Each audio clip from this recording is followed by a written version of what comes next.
ربی اشرح لی صدری ویسر لی امری واحلل عقدۃ من لسانی یفقہوا قولی۔ الحمدللہ، میں راحلہ سلیم ڈاکٹر محمد سلیم کی وائف ہوں۔ الحمدللہ ہم لوگ بھوپال سے بلونگ کرتے ہیں۔ میرے ہسبینڈ نے پہلے اسلام قبول کیا، ایک جین فیملی سے بلونگ کرتے ہیں۔ میں اگروال فیملی سے تھی، میرا پرانا نام مانسی اگروال تھا، اور میرے ہسبینڈ نے جب اسلام قبول کیا تو میرے لیے میری لائف کا بہت ایک شاکنگ انسیڈنٹ تھا۔ میں نے فرسٹ ٹائم کسی کو پہلی بار دیکھے، میں نے کسی کو نماز پڑھتے ہوئے دیکھا۔ میں نے اچانک یہ اکثر کر کے ایک پرٹیکولر ٹائم ہوتا تھا اور یہ گھر سے کہیں چلے جاتے تھے، اور میں ان سے پوچھتی تھی کہ آپ کہاں جاتے ہیں، تو یہ رپلائی کرتے تھے this is none of your business, you have to do your job. تو میں بھی خاموش ہو جاتی تھی۔ باقی میرے فادر ان لا سے اکثر ان کی ڈیبیٹ اور سب کچھ ہوا کرتا تھا، بٹ مجھے نہیں سمجھ میں آتا تھا کہ یہ ڈیبیٹ کیا ہے، یہ لوگ کس بات پہ اتنا زیادہ، مطلب ان کا ڈیبیٹ اتنا ایگریسو موومنٹس پہ کیسے آ جاتا ہے۔ تو باقی پھر ایک دھیرے دھیرے جب مجھے یہ اسلام کے پہلے تو یہ لوگ نہیں بتائے، بٹ فرسٹ ٹائم جب میں نے ان کا فجر کی نماز تھی اور اچانک میری نیند کھلی اور میں نے ان کو نماز پڑھتے ہوئے دیکھا، میں نے ان سے پوچھا کہ آپ کیا نماز پڑھ رہے ہیں، کیونکہ صرف ٹیلی ویژن پہ دیکھا تھا کہ ہاں ایسے جو کرتے ہیں وہ نماز کے ایکشنز ہیں۔ میں نے ان سے پوچھا کہ آپ نماز پڑھ رہے ہیں، انہوں نے کہا کہ ہاں میں نماز پڑھ رہا ہوں۔ میں نے بالکل دیر نہیں کی میرے فادر ان لا کو بتانے میں۔ میں روم سے باہر نکل کے اور میں نے سب سے پہلے ان کو بتایا کہ پاپا جی آج ان کو میں نے نماز پڑھتے ہوئے دیکھا۔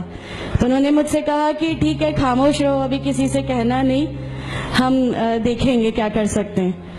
اب وہ جو میری لائف کا مومنٹ تھا، وہاں سے میرے کو ایسا لگا کہ یہ کیا ہوا، مطلب یہ کیا کر رہے ہیں، ایسا کیوں کر رہے ہیں، یہ کہیں یہ کسی ایسے ویکتی سے تو نہیں مل گئے جو ان کو ٹیررزم کی طرف لے جا رہا ہے، اور یہ ایسی چیزوں میں تو نہیں انوالو ہو جائیں گے۔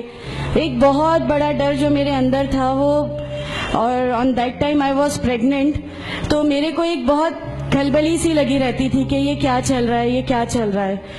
پھر دھیرے دھیرے کر کے جب میں ان کی بکس وغیرہ جو المیرا میں رکھی رہتی تھیں وہ میں پڑھنے لگی اور ڈھونڈنے لگی، یہ چھپا کے رکھا کرتے تھے، اور مجھے جب بھی کوئی بک ملتی تھی تو پھر میں اس کو پڑھنے لگی۔ تو مجھے اس میں ایسا کچھ لگتا ضرور تھا کہ پتہ نہیں کچھ ہے، کوئی ڈیفرنٹ چیز ہے، کیونکہ میں نے دیکھا کہ ان کے اخلاق، ان کی سب چیزیں بالکل چینج ہو گئی، جو یہ پہلے تھے اس سے یہ بالکل الگ ہو گئے۔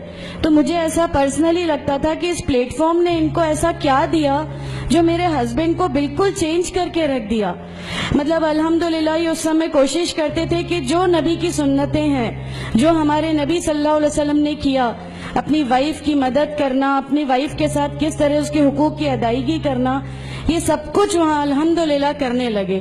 اور مجھے جو ان کا یہ ڈراسٹیکل چینج تھا، جو ان کو اس پلیٹ فارم پہ آئے ہوئے 6 months یا 1 year ہوا ہوگا، وہ دیکھ کے میرے لیے ایک بہت بڑا ایک سرپرائز تھا کہ یہ کیا ہوا۔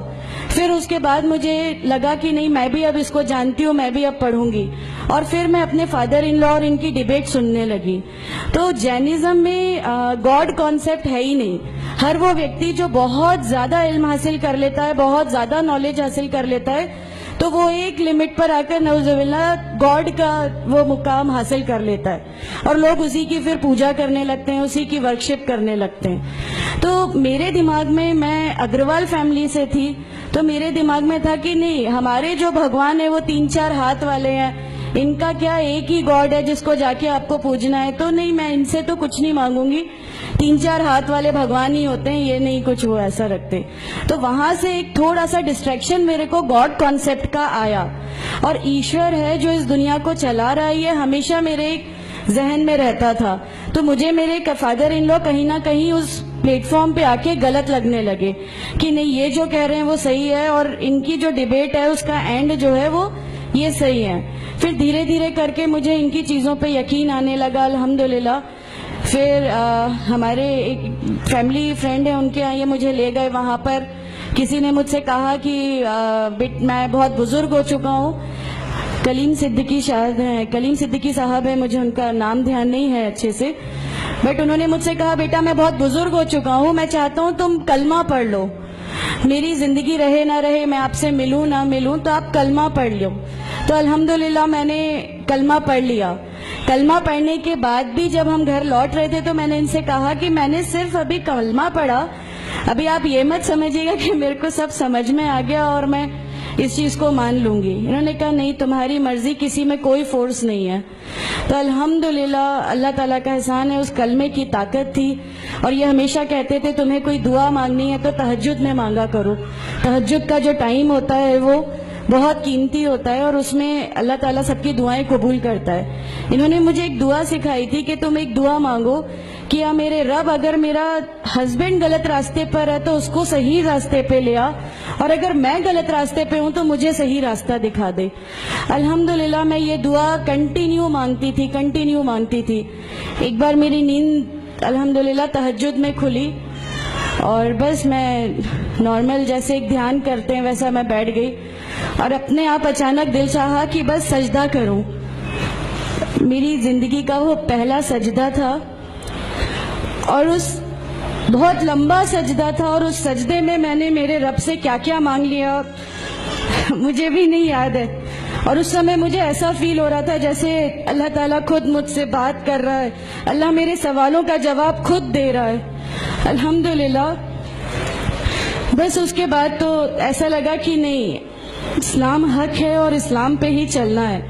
اس کے بعد پھر بہت ساری پریشانیاں لائف میں آئیں, سب کچھ آیا, بٹ الحمدللہ اللہ کا احسان ہے کہ اللہ تعالیٰ نے ہر پریشانی, ہر چیز کو ایسے لے لیا کہ ہم لوگوں کو کبھی احساس ہی نہیں ہونے دیا کہ یہ کوئی پریشانی تھی. ایسا لگا کہ اللہ کی پوری راہ میں ہم لوگوں کو ریوارڈ ہی ملنا ہے اس چیز کا, اور اللہ ہمیں اس کا ریوارڈ ہی دیتا چلا جائے گا. الحمدللہ بس اس سمے سے شروعات ہوئی تھی دین اسلام کی. الحمدللہ آگے چل کے پریشانیاں, تکلیفیں ہر ریورٹ کی زندگی میں آتی ہیں, لیکن میں ہر ریورٹ بہن سے یہ کہنا چاہتی ہوں کہ اللہ کی خاطر آپ لوگ اس دین میں آئے ہیں, کسی اور چیز کے لیے نہیں آئے. تو اللہ ہی کی خاطر ان پریشانیوں کو بھی جھیلیے, اللہ ہی کی خاطر جھیلیے. اللہ تعالیٰ اگر آپ لوگوں سے ماشاءاللہ, میں جب گھر سے نکلی, جب ہمارے فادر ان لا نے ہمیں گھر سے نکالا, میرے بچے کی, چھوٹا بچہ تھا, چھوٹے والے کی صرف ایک دودھ کی بوتل تھی, اس کے علاوہ کچھ بھی نہیں تھا. میں جاب کرتی تھی, میں نے اپنے چھوٹے بیٹے کو ماں کے یہاں چھوڑ کے جایا کرتی تھی.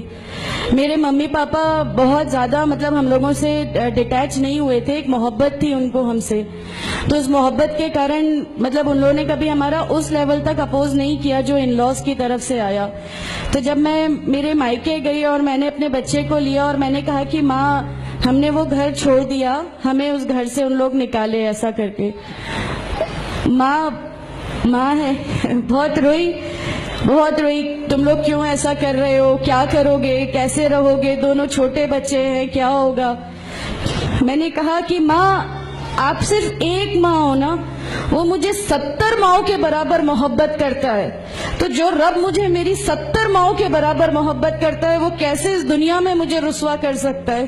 صرف ایک چھوٹا سا یہ وشواس تھا. الحمدللہ اس وشواس کو رکھتے ہوئے ساری چیزیں, سب پریشانیاں ایسے اللہ تعالیٰ نے لے لی کہ اس کا میرے پاس کوئی کہنے کے لیے بھی شبد نہیں ہے. الحمدللہ.